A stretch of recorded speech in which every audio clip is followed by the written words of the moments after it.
Good afternoon, everyone. We're glad to have everyone here in our Tuesday afternoon keynote. We have got a great program ahead right now for you that we're going to show in just a moment. This will be all around the topic of the state of politics and civic engagement. So I've got a brief introduction here, and then I'm going to cut right to our guests that are online backstage virtually. Dr. Jay Barth is a retired professor of politics and director of civic engagement projects at Hendrix College, where his teaching and research focused on politics and education. He now serves as Chief Education Officer for the City of Little Rock, a position he was appointed to in December of 2019. Also with us today is Dr. Janine Perry.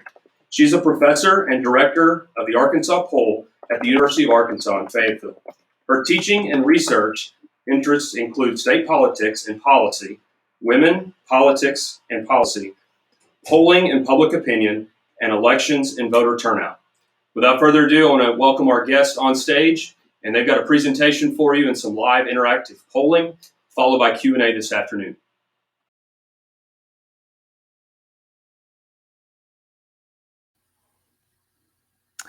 Hi, everybody. We're glad to be here. I'm Dr. Janine Perry with the University of Arkansas Fayetteville and the Arkansas Poll, and here's my colleague, Dr. Jay Barth, as noted, I'm an old political scientist and a longtime colleague of Dr. Perry's, and we've done a lot of good work together, and it's great to be with her, albeit virtually today, and it's great to be with all of y'all to share some thoughts about Arkansas politics and where it's headed. Absolutely. So we put together a few slides for y'all on the basis of the asynchronous polling that y'all did for us to start out so that we could compare how kind of the future of Arkansas, at least as far as we know from the attendees at Arkansas Boys State this year, what that will look like and how it compares to some recent polling that we've done. I've run the Arkansas poll for 23 years, and Jay Barth has joined Roby Brock and others at running the Talk Business Hendrix poll for a long, long time as well. And he runs them more frequently. In fact, we're going to show you some data today that is hot off the computer, I guess, if you want to look at it that way. So without further ado, we'll do that part of it. And then we'd like to dive in and do some real-time synchronous polling into some contemporary kind of hot button issues. So with that, we would like to, you'll see screens come up here. These are some things we've prepared for you, again, on the basis of polls we've collected within the last calendar year and comparing them in this first half of our presentation, comparing them to what y'all had to say in the Google Forms poll that your amazing organizers sent out earlier. Hey, so we went ahead, go ahead. Dr. Perry, before you move on, do you want to talk a little bit about the history of the Arkansas poll, just kind of to give everybody context of Sure. Sure. So a good portion of these data will come, that's a great point, from October of 2020. So keep in mind, we were headed into a deafening election cycle. The Arkansas poll, as I mentioned, is 23 years old. It's an annual poll. We poll 800 adult Arkansans. We don't screen for likely voters, but the data you're seeing and that are usually widely reported are people who identify themselves as very likely voters. We have a pretty tight margin of error. It's plus or minus, I think, 3.5 points. And so far, although the polling industry is changing dramatically, as some of you may be aware, so far we've had a good record with that, largely because Arkansans are willing to talk to us on the phone, which I think is pretty cool. Do you want to say something else about the Talk Business Hendrix poll, Jay? Yeah, as Dr. Perry said, our polls are several times a year. We kind of depends on the year, and they are also typically statewide surveys. Similarly in size, the sample sizes vary a little bit. They're not quite as rigid as Dr. Perry's poll is, but we try to be responsive to what's going on in the news, and we therefore poll both during election season, but also during non-election time to see, for instance, as you'll see today, reactions to what's going on at the state legislature. Absolutely. So you can see, and y'all, we use these data then when we're doing write-ups and making public presentations. So we're so glad to have this collaboration together with y'all, the part of the future of Arkansas politics and government, very likely. So we started with just the standard question that the University of Michigan started asking in about the 1940s, and almost every polling shop and project has done since, that generally speaking, right, how do you identify yourselves with respect to party? There are a lot of interesting dynamics going on nationally and in Arkansas lately, as you may know. But here's what the state of Arkansas looked like in the run-up to the 2020 election. And it's not that different, really, from Arkansas Boys State this year. So that's where we are in terms of partisanship. Some of you may know that partisanship identification has really only changed, and it changed in a hurry between 2010 and 2020. It used to look very, very different from this, and had, of course, for the 140 years preceding that. So that's I think a particular way, and perhaps that you're not that different, except of course the shift there in terms of Democrats and independents, which is interesting. And I'll just make a note about those independents, and I think Dr. Perry will agree with me on this. Historically, those independents actually skewed a little bit more Democratic. When you ask them the follow-up question, you say you're an independent, but do you lean towards one of the parties? Historically, through most of the polling that Dr. Perry has done, in the first couple of years of my own polling, those folks, when you ask that follow-up question, they tended to really skew Democratic as independents. Now, that group of independents, they also are pretty Republican in their skew, except younger Arkansans, and they are more likely to split more evenly. I think what's interesting about your numbers are that y'all are more partisan. Fewer folks who are saying that you're independent. You've kind of picked a camp. The question, of course, will be: do you stay in that camp over the long haul, or do you change for a period of time? Yeah, very interesting stuff that we can certainly come back to if y'all like. And then, of course, we asked the ideology question. Again, we've been asking this for a very long time. So here are Arkansas adults. The liberal portion has stayed the same for more than 2 decades in terms of a statewide sample. But the moderates and conservatives have flipped positions in the Arkansas polls over the years. And then here's what it looks like at Arkansas Boys State, which I thought was also really interesting. Any comments on that, Jay? Yeah, I think what's interesting here is that typically the more partisan one is, the more ideological one is. What's interesting about y'all as a group is that you're more partisan. You've picked a camp in terms of your party identification, but you're really saying, I'm still moderate. And that's a great question of whether that's about where you are in your life, that you haven't yet kind of developed deeper ideological bearings, or whether that's really something about your generation, is that you want to be more common sense, more solution oriented, more pragmatic, and therefore you kind of are veering away from more ideological polarization. That's actually, if it held, I think we would all say a pretty positive sign in terms of the ability to compromise and come across lines of difference to get things done. We'll see if that holds over the long haul.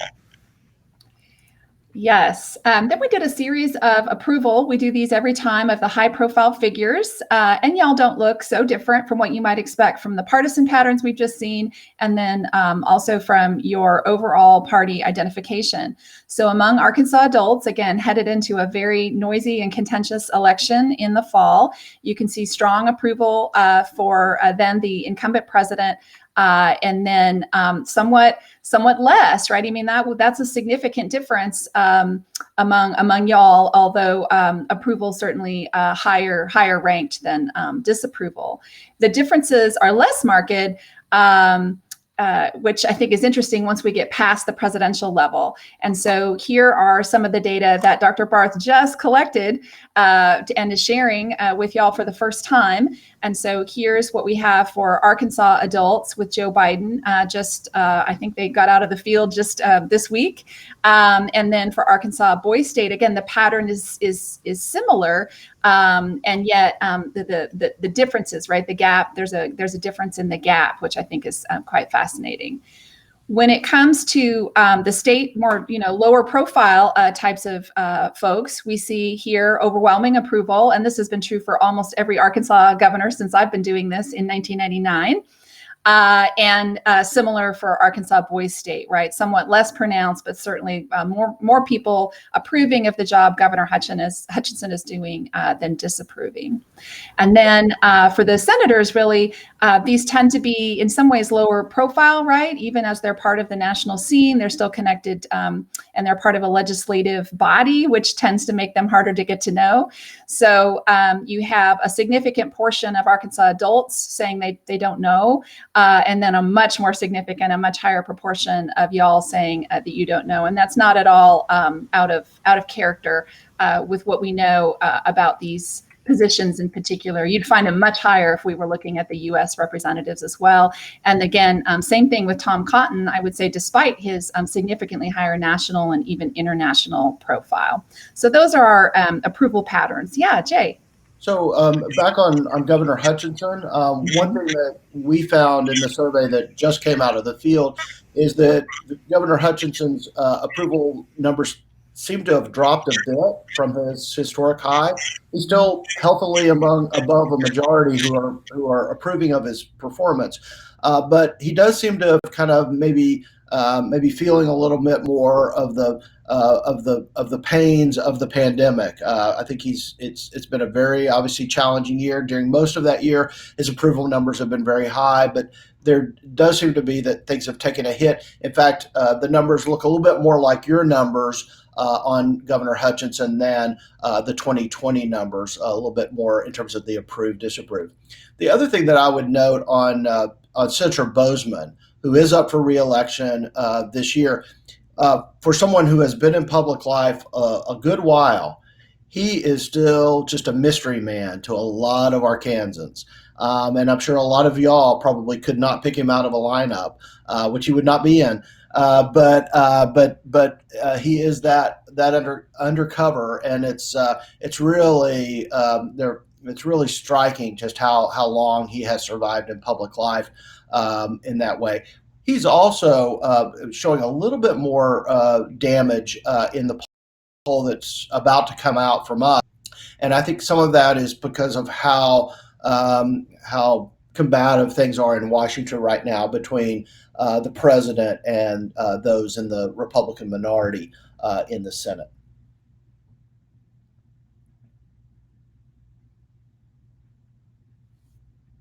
So on this question, this is a question that just came out of the field, and this is approve or disapproval of the Arkansas legislature that just completed didn't complete its session. It took a hiatus, but got a good start and did a lot of substantive work. The Arkansans feeling a little queasy about what happened during the legislative session. I guess the question is, did the legislature put its focus on things that weren't quite as should not have been the areas of focus?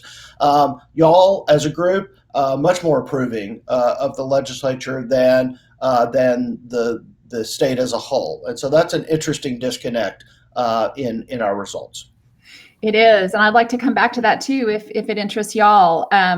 We then landed on a series, and I did this in 2016 as part of a research project, and I thought it might be interesting. I'm a graduate of Girls State in Washington State in the 1980s, and it's certainly not a representative sample, right, of adults in that sense, or of teenagers. You all are likely to be active. So I got curious about your knowledge, understanding some of you may have had access to look these things up. Know that when we compare you to Arkansas adults in 2016, the environment was polarized, but even not as much as it was when we asked you.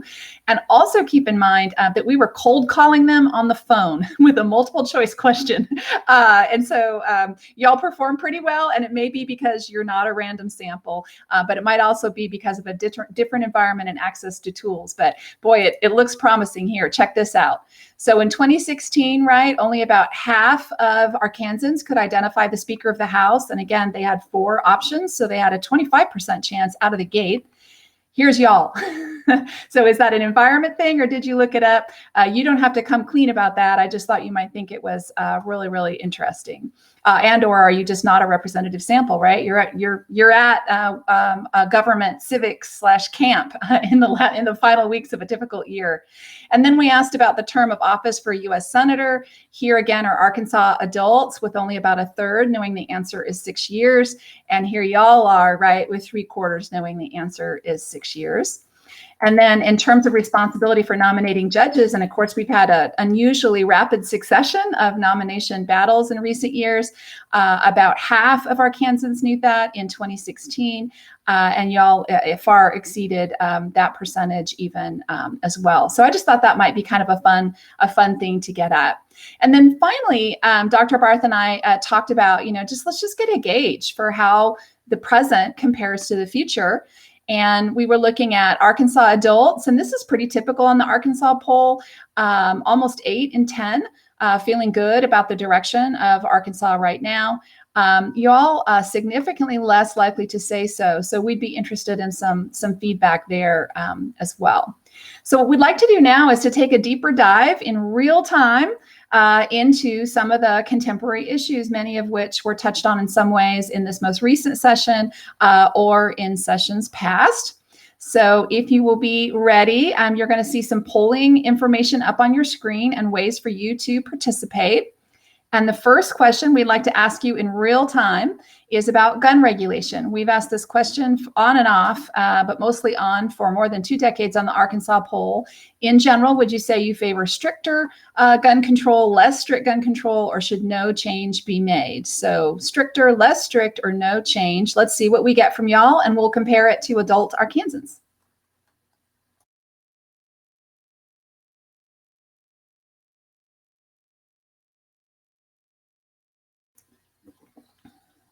I'll give you just a few more seconds to respond.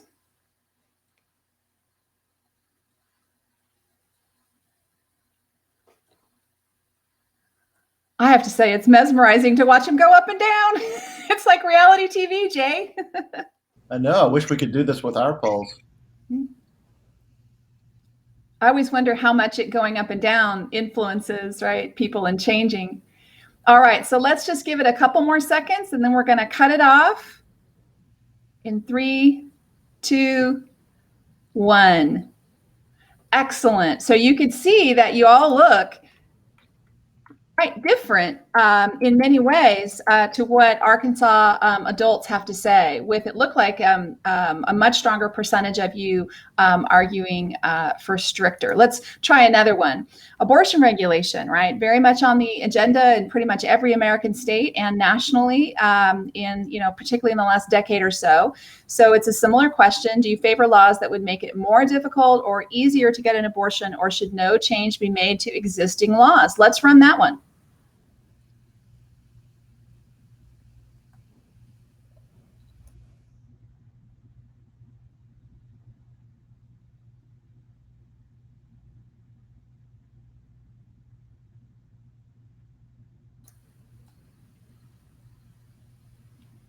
Again, we'll give this just, about 10 more seconds.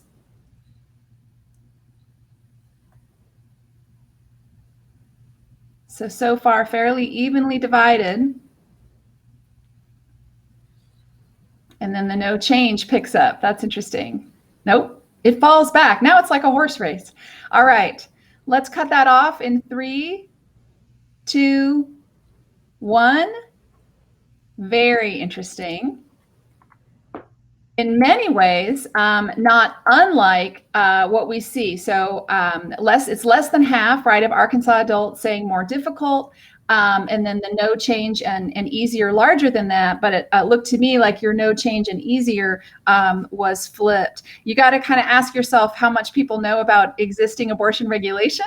I've actually been looking at some recent scholarship on that, and the answer is not much, right? But it gets at our overall orientation in terms of public policy. Let's do another one, climate change. I'm particularly interested in this one. We tend to see differences on the basis of generation. So climate change, will global warming or climate change pose a serious threat to your way of life in your lifetime? Yes or no?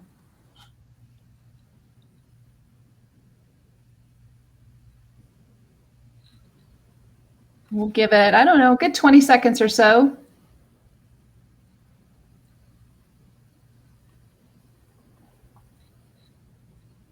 Wow.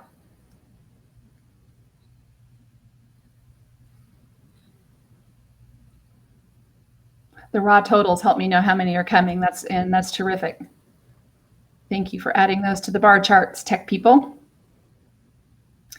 All right, let's cut that off in 3, 2, 1. All right, so overwhelmingly, we saw that this is something that you all know you're due to experience. Look at how different it is. And keep in mind on the Arkansas poll, the average the average age of the respondent is typically about 55 years old. So they're a generation, almost 2 generations ahead of y'all, and their perspectives on climate change, I think, reflect that. Anything you want to add there, Jay? Yeah, well, I want to talk a little bit about this notion of generational change. In political attitudes, we typically differentiate between generational change and life cycle effects. So generational change is when a generation, your generation, for instance, is decidedly different than other generations that are out there in the electorate or in the public. Life cycle effects are if we had asked your grandparents the same question when they were your age, their results would be fairly similar to yours. That would mean that what is really going on is really the life process, the aging process, and that people of a certain age tend to be either more progressive or more conservative than others in the community. So what's interesting here is that I think there is no doubt this is a generational phenomenon. Your kind of awareness of the impact of global warming, climate change, and how that is going to affect your life. I think that, as Dr. Perry said, things are just different with your parents and your grandparents in terms of their understanding of this phenomenon and its impact on their lives. Yeah, it's a really interesting one. And then, of course, this has been on the agenda very much. Again, it's come and gone over recent years, but very much on the agenda in the last year or so. We did ask Arkansans, adult Arkansans, random sample, about the Black Lives Matter movement. From what you've read or heard, how do you feel about the Black Lives Matter movement? Do you? So we're asking you again here. Let's see what you got.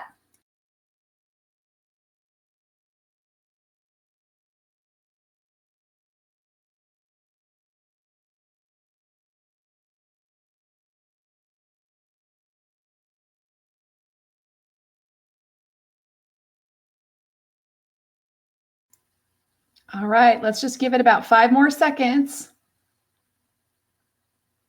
Most of these, again, are those flashpoint issues. We all tend to have pretty strong feelings about them, which can interfere with our ability to reason together. True of adults, probably true of soon-to-be adults. 3, 2, 1. And we'll cut that one off. So real mixed, right? We got up to about a third, 35% with strongly support. Here is what it looks like among a random sample of adults, or what it looked like last fall. So strongly support only 20%. The strongest group strongly oppose, actually, although, right, we don't see a majority. They're scattered across there, but quite different than y'all. And that could be a generational thing. Again, could be a life stage thing. On that issue, last summer, kind of at the height of the protests in response to George Floyd's death, we did poll similar questions on our survey, and we found a very strong generational dynamic there. It was younger Arkansans, those under 40, much more supportive of the Black Lives Matter movement. I think there, again, we've got some good evidence that there's a generational component to the reaction to what's going on in terms of racial change in America. Well, and to just demographics and knowledge of demographic change in America. And the other thing I'd add is Jay and I have written a lot about gender in politics and are interested in women in politics as well. And this is one of those areas, this and guns, gun regulation, abortion less so, though it depends on the way you ask the question. And then also, climate, where there tend to be very big gender gaps. And those gaps tend to be biggest among the youngest women. So young women, single women, Black and brown women just tend to be much more liberal than almost any other sector of the population. They also tend to vote at higher rates, even among, even among college students. I just saw some data on that. So that would affect, right, this outcome as well, because our statewide results, right, include men and women. In fact, there are more women in the sample than men. But in your sample, right, we're only looking at the future male contribution to politics and governance. But I will note on that the fact that y'all are showing yourselves to be a bit more progressive on these issues, on many of these issues, than adults as a whole. You would probably add to that. That's our best guess, is that your peers who are at Girls State right now, they probably would be to your left on most of these issues, and that therefore I think there is something going on that does suggest a different kind of Arkansas in the future than we have right now on a lot of these kind of key issues that in some cases we know will persist across time. Yeah, but what we don't know, and it's such an interesting line of research, right, is how much of this is generational and how much of it is, right, life stage. So I really appreciate Jay raising that as a fundamental question for you all to consider as you move forward. So we're also interested in the 2020 election and comparing you all to Arkansas. As you probably know, Arkansas was one of the strongest supporters for the re-election of Donald Trump. So what about y'all? Let's take a few seconds. You dove right in on that one. All right, so let's cut this one off in 5, 4, 3, 2, 1. Not that different in the sense of Trump having been in the lead, as he did win overwhelmingly, right? We've had multiple elections now with about a 20 to 30 point or more gap between the candidates. So a little bit smaller gap among y'all, but definitely a clear preference for Donald Trump having been reelected. And then we don't have comparable data for you on this one, but we were just curious, right? In 2022, some of you will probably be eligible to vote. So talk to us about that. We don't know yet, right, who the candidates necessarily will be. We have a number of declared candidates, but which direction are you likely to go? The Republican, the Democrat, a possible independent bid, or don't you know?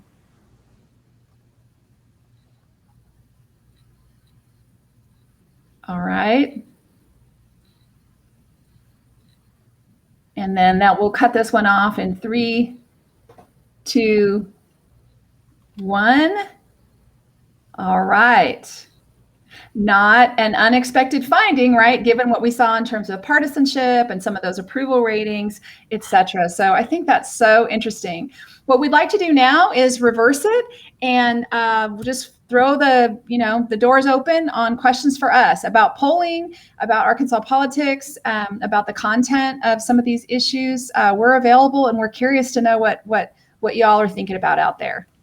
Dr. Perry, just before we move to questions, I think one thing that's noteworthy is that as I, and I'm obviously think about this on the fly. Y'all as a group, you seem more skewed Republican in terms of your partisan views, but on issues you seem a little bit skewed in a slightly different direction compared to your adults and the adults in Arkansas in particular. It's maybe a little bit more progressive. So that is, I don't know if it's a contradiction or just kind of your own kind of process of dealing with these complex issues as they come along. But I do think, Dr. Perry, you have any thoughts on that? Well, I do. And I want to make sure that this group understands that I think what's fascinating from our perspective is that the reverse used to be true. That Arkansans overwhelmingly, y'all, until the 21st century, identified as Democrats, but they also were more conservative on a lot of these social moral issues that we just ran past you. So it goes to this idea of partisan identity sometimes being different from the questions, right? The policy questions and regulations, right? How should we regulate each other? If we should regulate each other, and if so, how?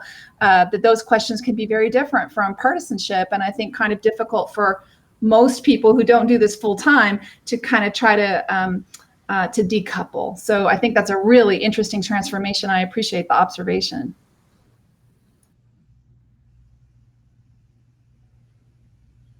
All right, well, it looks like I am live. It's good to see y'all. I definitely enjoyed that discussion, that presentation. I think it's super fascinating to see where we are, where we're going, all of that. So I'm not going to spend too much time talking because we already have a ton of questions that have come in from our delegates. But delegates, please continue to use that Q&A function to send as many questions in as you want. So I think to start off with, we're going to go to more of a national scale and just see what do you all think of the 2020 election polling, and even to an extent the 2016 election polling?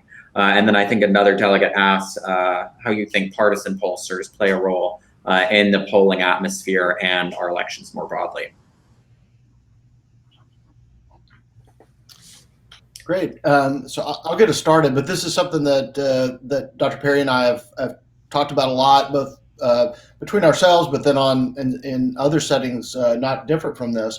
You know, there's no doubt that there were polling miscues in both 2016 and 2020, and both of those underestimated the support for President Trump.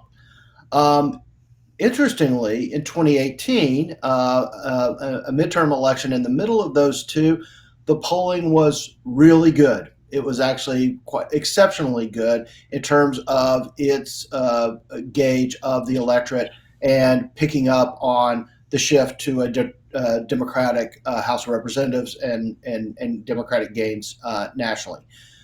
So there clearly is something going on with Donald Trump. The question is what that something is.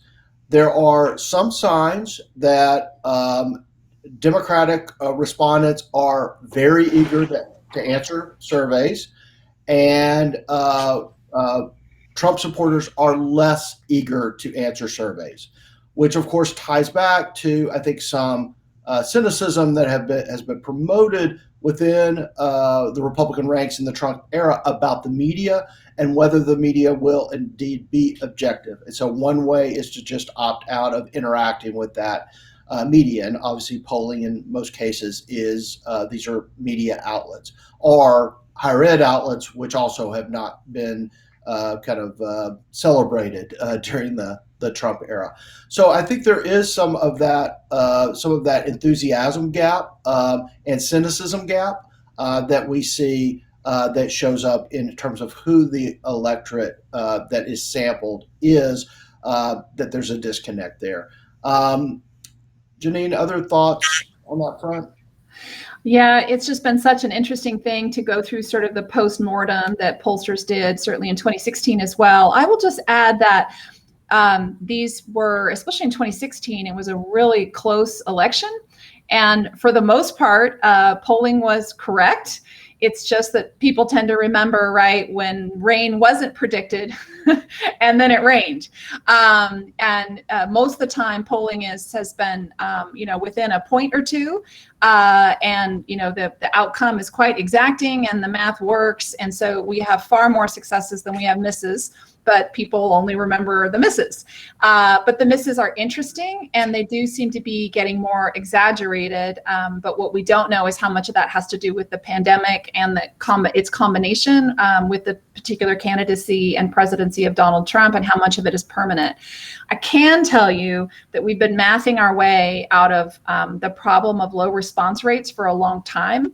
On the Arkansas poll, we have to typically call 5, 6, 7 different numbers before we can get a respondent. And that means that respondents don't look like the population looks, right? People who are younger, people who are not home, and we try to, we're increasing our cell phone samples, et cetera, that people more the age and situation of my parents who are retired and just sitting there waiting for someone to tell them all their thoughts about politics and policy, right? Well, they're not representative of all voters.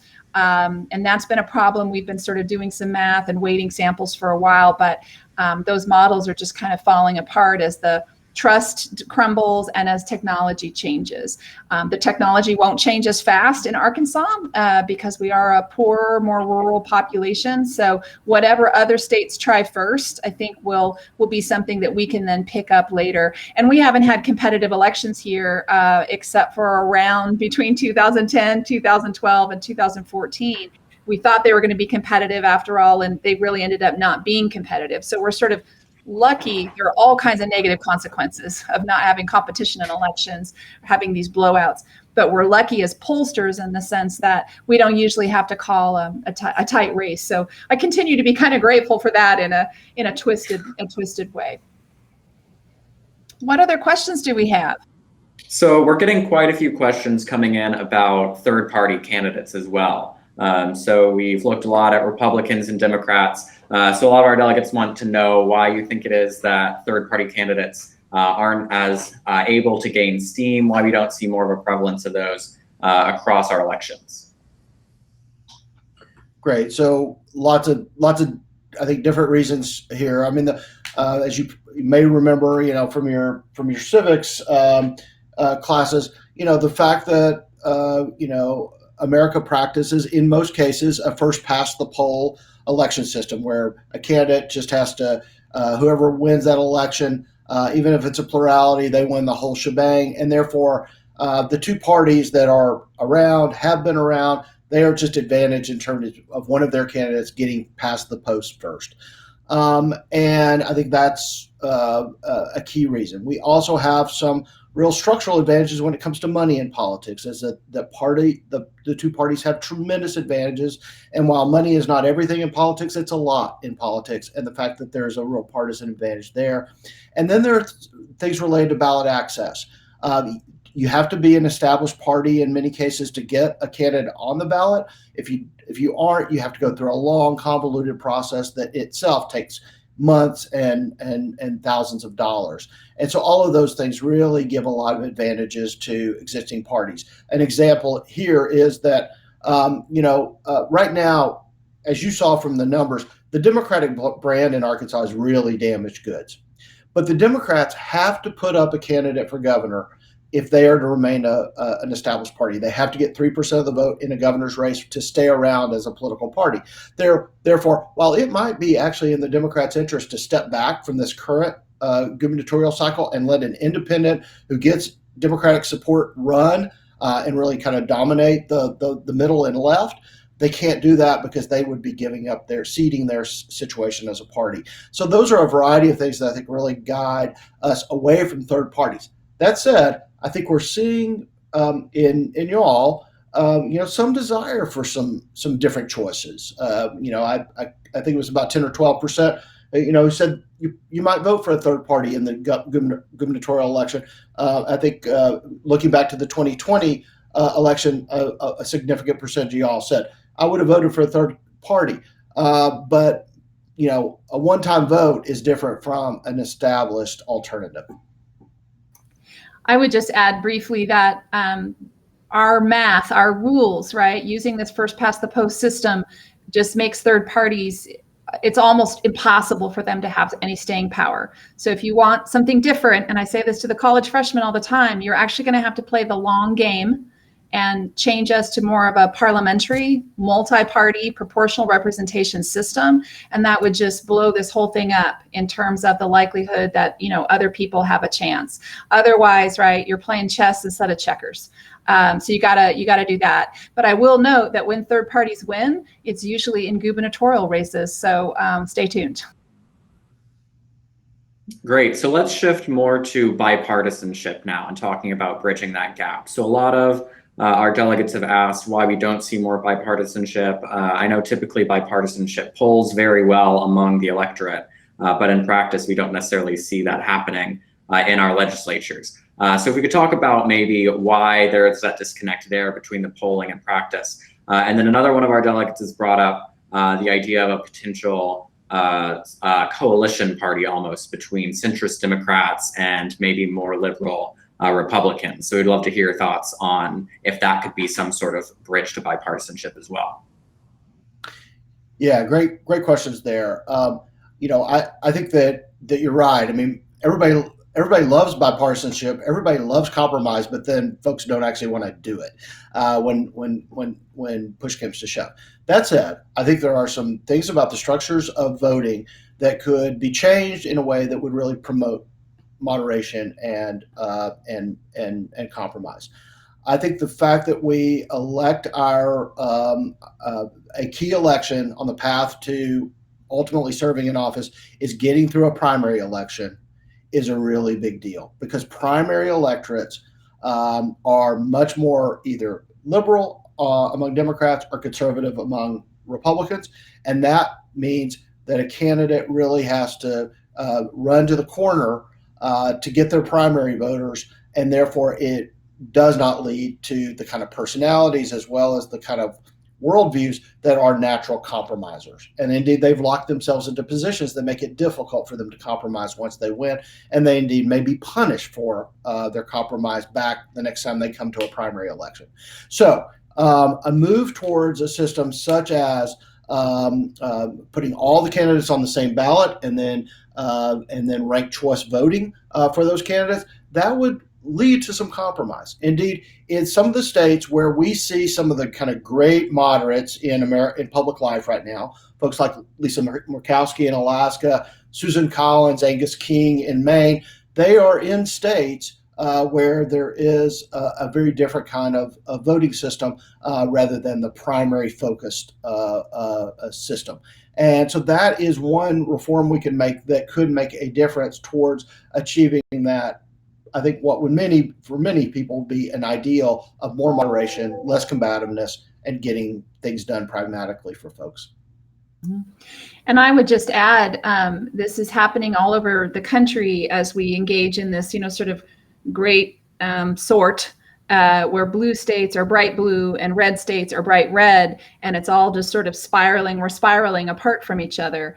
One of the consequences of that is even less competitive state level elections, which is where all the vetting goes on, right, for national level policymakers, but also where most of the substantive policy is taking place, where those decisions are taking place. But we're seeing less competition, more extremist candidates because there's a focus on the primary, and therefore this rise in what we call signaling legislation, which means it doesn't have much practical application. They're often characterized as solutions in terms of problems, but it's because they're not meant for the public. They're not meant for the body politic. They're meant for the very narrow number of primary voters who can, to try to help them curry favor with their next primary. And so unless we get involved in, again, chess instead of checkers, and we get serious about different mechanisms for redistricting so that we get a reduction in gerrymandering, for example, unless we get serious about public finance for campaigns or limits on campaigns or something else. But it's a heavy lift in a hyper-federated separation of power system, but you got to change the rules, and that's what changes people's calculus, which will change our choices and our activities. That's a great point, Dr. Perry. Oh, Dr. I'll add one thing on the question about a coalition. I don't think we're going to see we're going to have two parties. I think that in reality, the question is how polarized they are. And the key question that was kind of hinted at in that question is what happens to establishment Republicans who don't feel at home in a Trump-dominated or a Trumpist Republican Party. I mean, the Lynn Cheneys of the world, who are pretty conservative, indeed very conservative in some cases, but do believe in kind of the rule of law and have a deep commitment to institutions such as Lynn Cheney has voiced. I think the real question is what happens to them. Do they go try to do a third party? And then ultimately kind of merge into one of the two, probably the Democratic Party, or do they just make a jump more quickly, and therefore the Democratic Party, which is a big tent already, has to become even a bigger tent, but it would be a pretty dominant big tent. I think it's fair to say. Mm-hmm. So keeping on that idea of structural change, a lot of our delegates also want to know what your opinions are on ranked choice voting and how that may play a role in moving forward, as several states seem to start adopting that. I am a pretty big fan of it. I will say that probably historically, I thought it was too hard to explain to voters, and therefore probably was not the smartest reform, because we want voting to be as intuitive and as easy a process as possible. I think it is a little more complicated. It requires a lot of strategy. And I worry a little bit about that, but I am more and more convinced, as more states and localities adopt it, that America, which could go in that direction and do just fine. And so I have always been a fan of it theoretically, but now I'm increasingly a fan of it pragmatically. And I think it could be the thing that is a real lifesaver when it comes to producing an atmosphere where more folks are pushed to the middle from both directions. And I don't mean so much to the middle ideologically, as much as I mean to the middle in terms of a commitment to pragmatic solutions. I couldn't agree more. I think we've been at the same place as political scientists, and then we're sort of arrived at the same place given this environment. It's going to take really big institutional change to help us get off of center and maybe out of this place that genuinely feels like we're at some risk of not continuing in our current format. So that I would add that. I think it's really interesting, but it is going to be a heavy, heavy lift.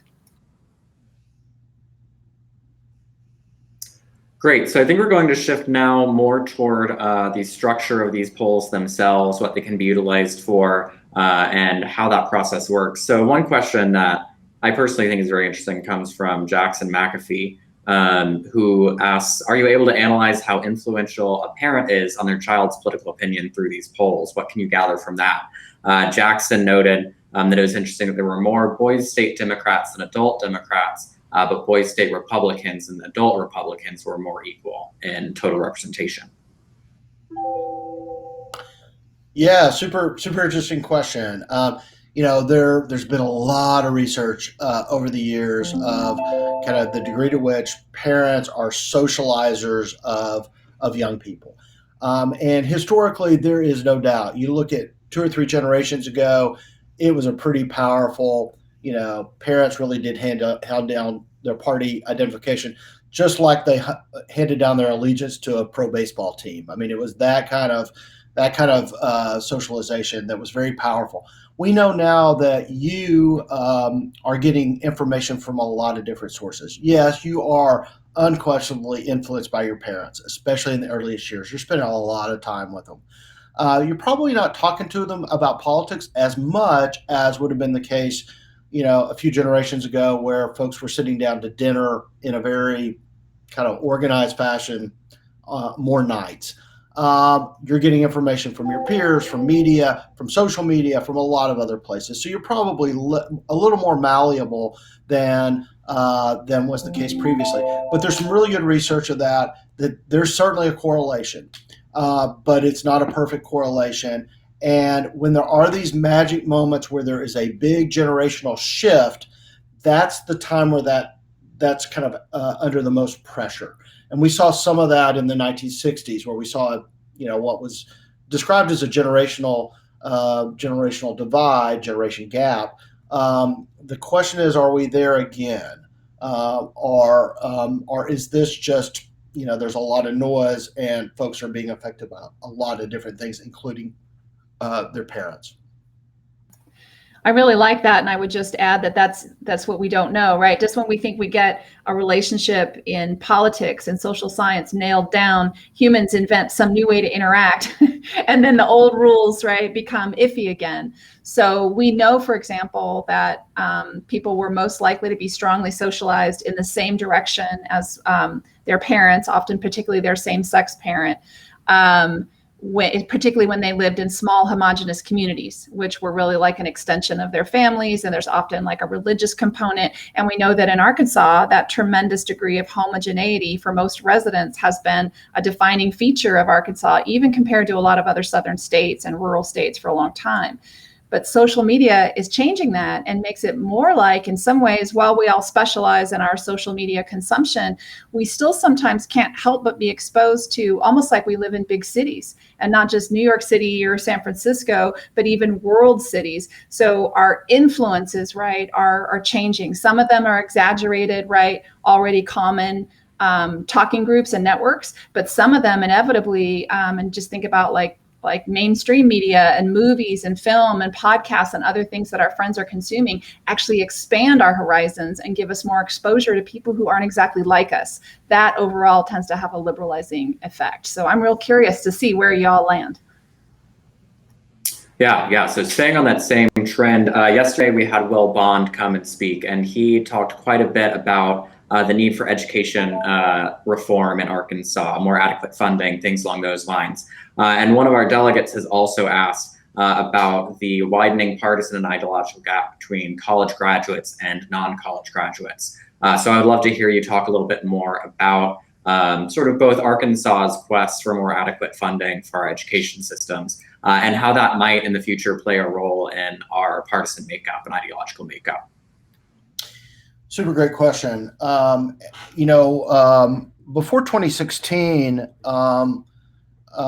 pollsters oftentimes didn't take education into account that much in looking at the electorate and being and saying, do we have a sample that really looks like the community or the country as a whole? Because education was just not that potent a force in sorting Americans. The Trump era really propelled that forward. And one reason that the 2016 polling was likely off was that there was not enough attention given to those without college education, who tend to participate at lower rates historically, but clearly in the Trump era, both were drawn to Donald Trump, and it really propelled some participation there. They receded back in 2018, but they were very active in 2016. So it's a big factor. Historically, Republicans were actually better educated as a whole than Democrats. That has now flipped, and that gap is really growing. I think it's created some real challenges, and I think part of that, that's a huge chasm in American life. I'll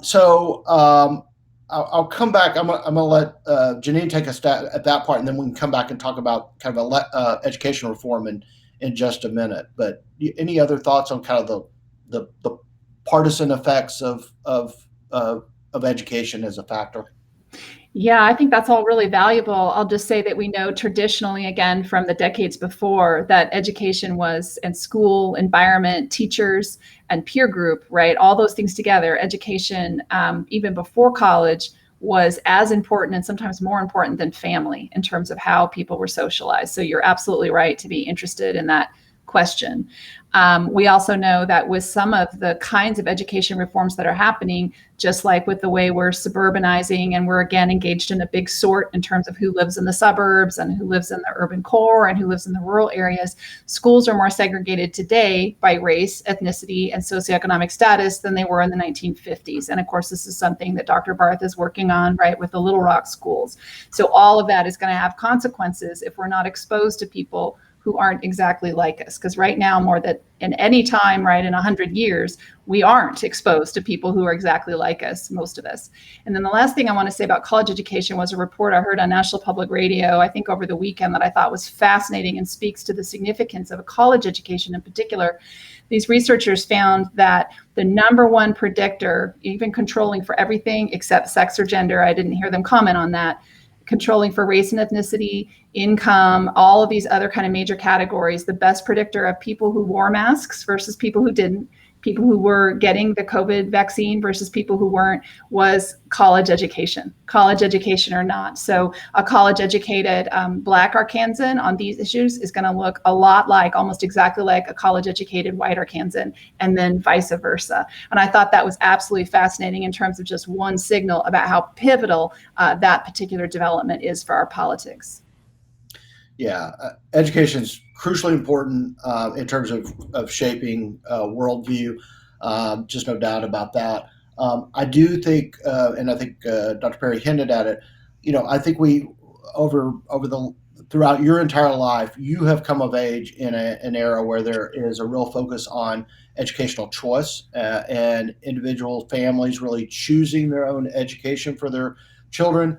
I think the real concern and downside about that is that it really moves people away from each other, because some of those choices are unquestionably driven, sadly, still by race, but also by a variety of other socioeconomic forces. And that means we're going to school with folks who look like us and whose parents share ideals, rather than coming together, and schools really being this place where we build bridges in society. So that's the worrisome thing, I think, about school choice. And that's why events like Boys Day, I think, are so important, because no matter how homogeneous your schools are, y'all are coming together in a place where y'all do look different and think. We can't see you, but we think that, we know that you look different, you think different, and you're sharing ideas during this week. We just wish it went on longer than a week and happened in a little bit more organic way rather than in a structured way like this. So we are inching up on the end of our time. As one final parting thought before we head out, a lot of our delegates are looking at the future in their lives, trying to figure out what direction they want to take it. And we've gotten a lot of questions for both of y'all, just about how you got into the field of politics, education, and polling, and what your favorite part of your jobs are. I know it's a tough one. It's a long one. It's not, I grew up in Central Arkansas, grew up in Saline County, in a pretty politically active family. And nobody in my family ever ran for office, but I was around electoral politics coming of age. And it was just kind of part of life. And I early on grew fascinated by the ways in which folks were driven to political activity by their emotions. That I saw things that folks behaving politically in ways that were not necessarily tied to their things that would be analytically appropriate, but instead were emotionally appropriate. And I'm very interested by that. That's kind of been the thread that then transferred over into my study of politics. And of course, one of the most sad ways in which emotion really plays a role in shaping politics in the history of the South, of course, is the role of race. The way in which the emotions around race have really driven folks to political outcomes and political activities. That's really intrigued me, and it has really extended beyond that to issues of gender, issues of sexuality, issues of religion, where all of those things, there's a lot of emotion at work in terms of how those issues and those who are tied to those issues really kind of play. So that's kind of how I fell in love with politics and turned it what was something I loved on a daily basis, and something that I wanted to think about and write about and talk about all the time. But I really, I almost left grad school because grad school is not a very satisfying experience, or it was not for me. But I fell in love when I really got to be in the classroom, and that I figured out I was a teacher, and that if I had not been in love with teaching, I probably would not have stayed in the profession 26 years like I did. I retired a little bit early last year because although I love teaching a lot, and I'm still finding ways to teach like this, I hope, I wanted to have a more direct impact on public policy. um, at least for some period of time. And that's why I took this step and got more involved in direct policy work, education policy in particular. And I had really fallen in love with education policy. And just to go back to the previous question, I know how powerful a force education is in transforming individual lives and transforming the lives of community or of a state. And that's why I do what I do. I loved hearing that. I knew little bits of that, but it was a pleasure. Jay and I have known each other for so long, so that was lovely.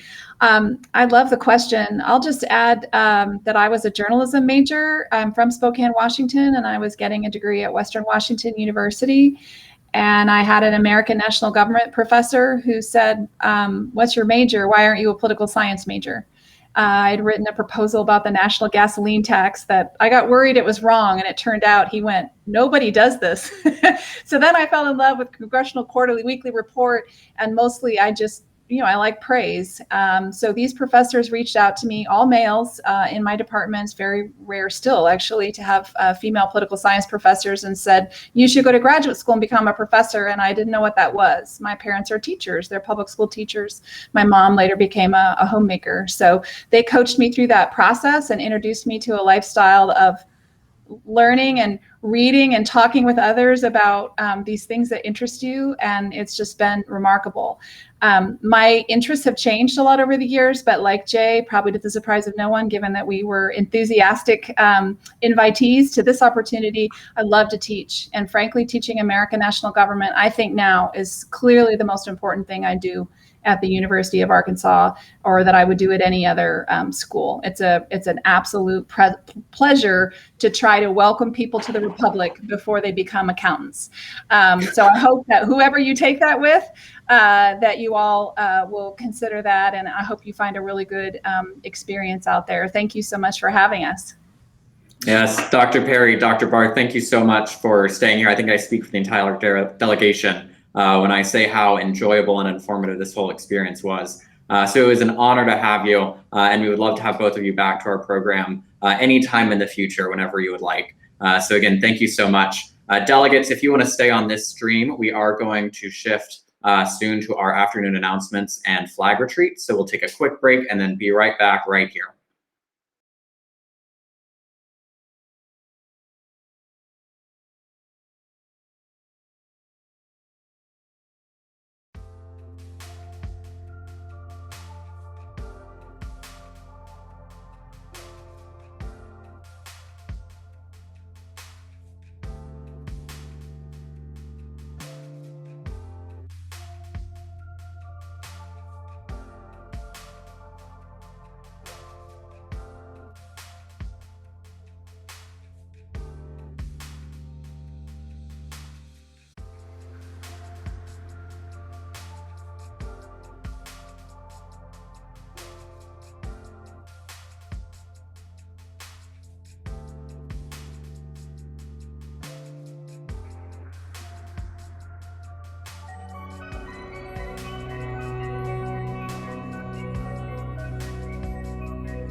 Well, I hope you enjoyed that. I know that I certainly did.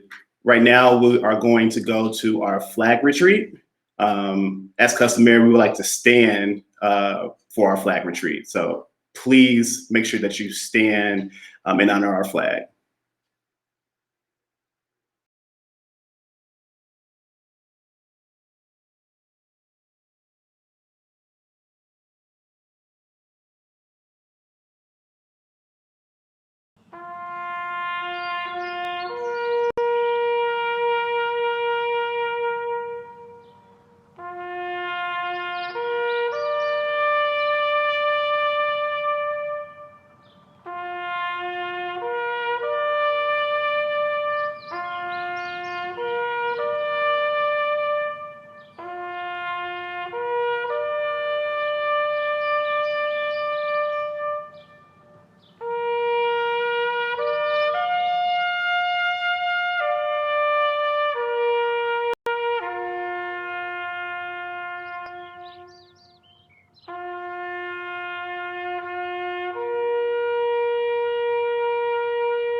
Thank you all. So I have a few announcements for you, but I want to circle around with a few things before we go to our announcements. One, good afternoon, gentlemen. Again, my name is David Satterfield, and I'm your Director of Instruction.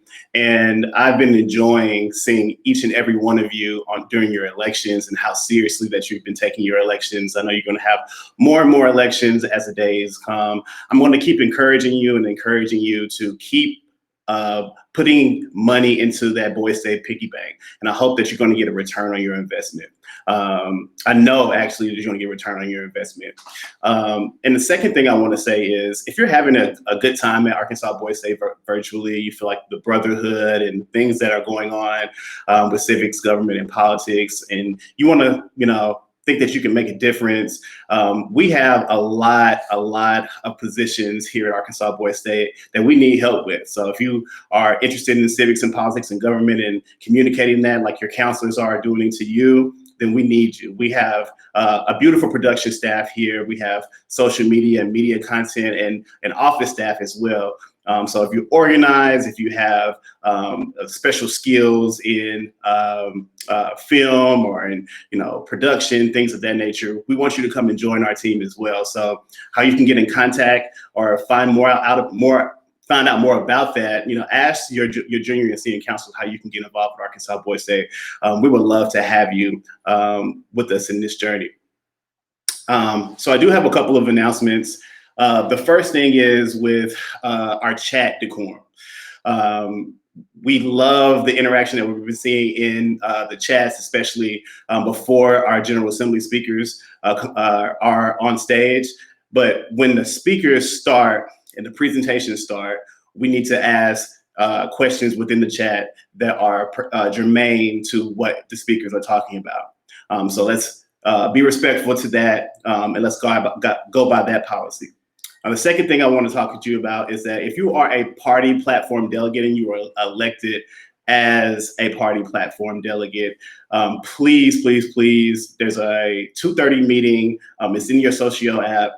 It's optional, but it's highly encouraged that you participate in that 2:30 meeting. You're going to be going through a series of procedures and coming up with the party platform for the Nationalists and for the Federalist Party. A lot of people have asked me on Socio what's the differences between the parties. This is where we're going to actually find out what each party represents. Okay? I think that's it for the announcements. Now we're going to stand for the Boys State Creed, National Creed. And I'm going to read it for you. American citizenship is my most priceless possession. I believe in the constitutional form of government of the United States of America, which guarantees me, as a citizen, equal opportunity, equal educational rights, and the right to worship God as I choose. It is my obligation to participate and contribute my effort to the civic and political welfare of my community, state, and nation. I resolve to learn and understand the government and civic needs of my community, and I hereby dedicate myself to the task of arousing and maintaining a like interest in my fellow citizens. Therefore, may my experience of Boys State be ever with me as a reminder of my obligation to God and country. And production team, one more announcement that I failed to give, so just give me like 10 seconds. I just want to put a plug in for our meditation time for chapel that happens early in the morning. Look into your Socio app and ask your counselors if you want to participate in that. That is optional, but we want to put that plug in and say that you're welcome to join us in the morning if you want to participate in that. And now we'll turn it back over to you. Thank you.